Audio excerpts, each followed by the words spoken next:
some big decisions were required before the Democratic National Convention, like deciding who would step into her shoes if she were incapacitated as president. She later explained, on that one, she went on instinct. What's the last time you had to make a gut decision? This here is very prescribed, very controlled. Yeah. Probably the biggest gut decision I've made most recently is to choose my running mate. Yeah. Yeah. So what did her gut get us? You are the dancing queen, young and sweet, only 17. Dancing queen, Oh, God. feel the beat from the tambourine. You can dance, you can jive, having the time of your life. Nicely done, Debbie Murphy. Let's be honest. He looked a little familiar. Come on down. Not Yeah. fall on down.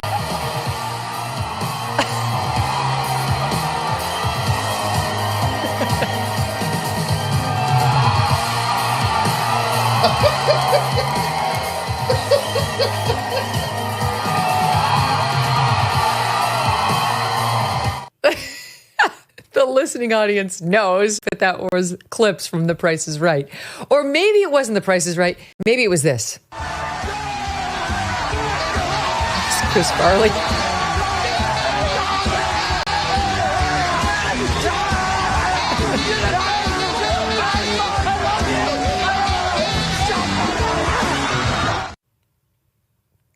It was a little bit awkward, but maybe it was just his physicality, like the jerky, herky motions. But maybe the guy was a really effective orator.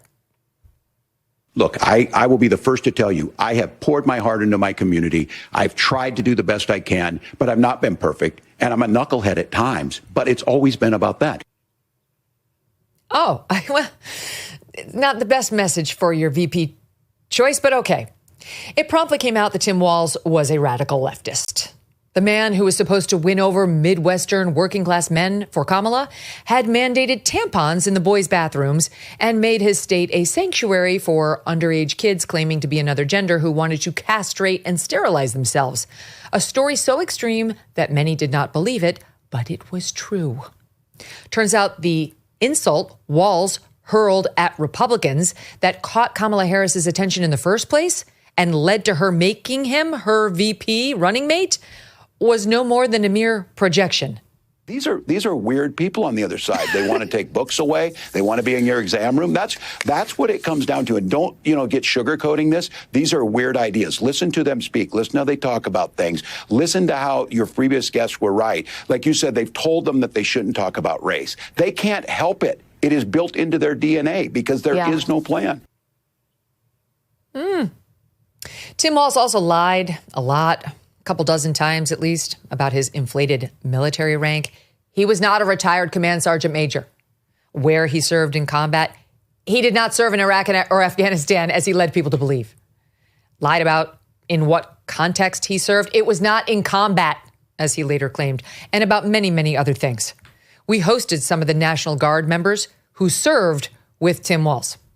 And I just called him a deserter also because he left his post, he left his duty station, and he walked off into the sunset. I say slithered a lot of times, that he slithered out of the armory, but he walked into the sunset, never turned around, never had any intention of ever coming back to the military. He was gone, and because I've got better things to do. I mean, what would you like to see him do?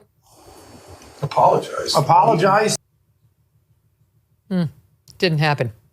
He lied about being a head coach, which he wasn't, using IVF, which he didn't, receiving a commendation from the Chamber of Commerce, which he didn't, being in China when the Tiananmen Square massacre took place, which he wasn't, his son was witnessing a mass shooting, which he didn't, and much, much more. It was clearly a problem, and pretty soon we stopped seeing much of Tim Walz on the campaign trail, whose daughter, by the way, has thoughts on the election. I've officially reached a point of anger, and I'm not an angry person, so I'm just trying to channel it. The first one being, this country does not deserve Kamala Harris. That woman should go live her best life. wherever she wants, doing whatever she wants, because we don't deserve her at this point. The only people that delivered this election were Black women, and we failed them.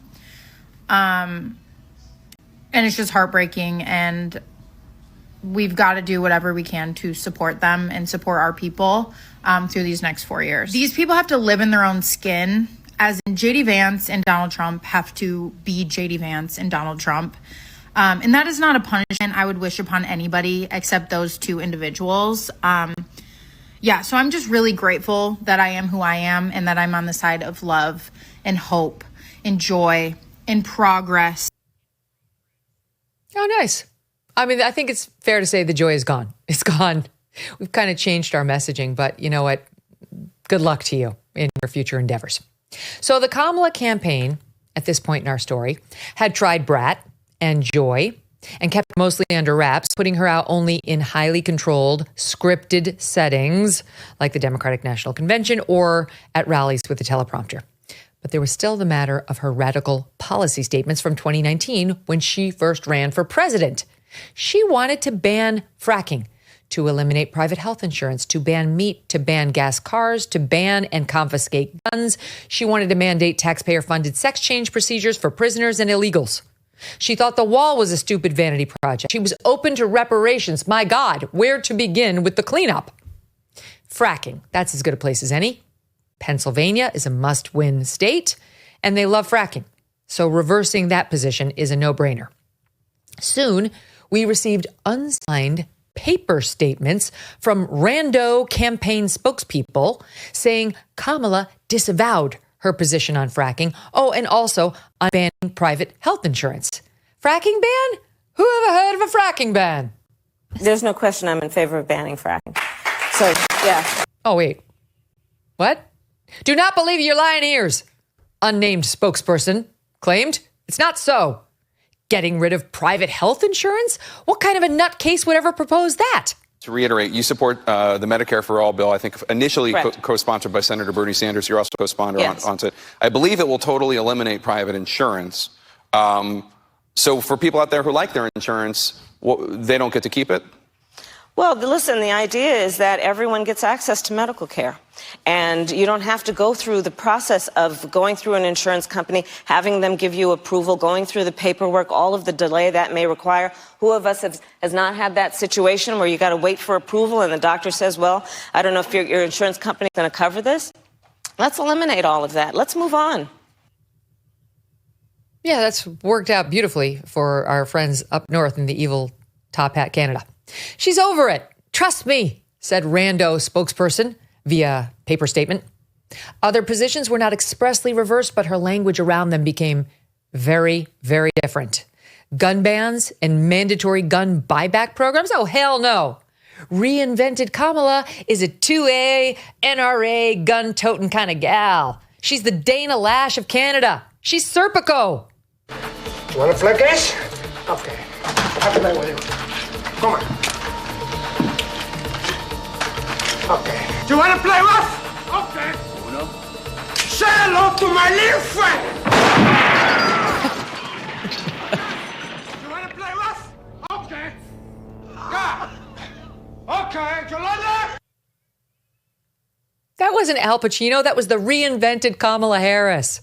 On cops and immigration, she also sounded very, very different from 2019 Kamala. Kamala didn't really bail rioters out of Minnesota prisons. Yeah, she did. And she wasn't really soft on the border or on ICE. Yeah, she was. In fact, she was the only candidate in this race that has prosecuted transnational gangs and criminals in a border state. In other words, ain't gonna be no border trouble in this here town, little missy. Sheriff Kamala Harris had arrived. Well, here's my word. Get the hell off my spread. Now, get down off them horses. I don't favor looking up to the likes of you. If you say 3, mister, you'll never hear the man count 10. Every time you turn around, expect to see me. There's one time you'll turn around and I'll be there. Understand? Anything goes wrong, anything at all. Your fault, my fault, nobody's fault. It don't matter. I'm gonna blow your head off. It's like looking in the mirror for Kamala. Thanks so much for watching. If you like what you just saw, hit the subscribe button for more clips and full episodes.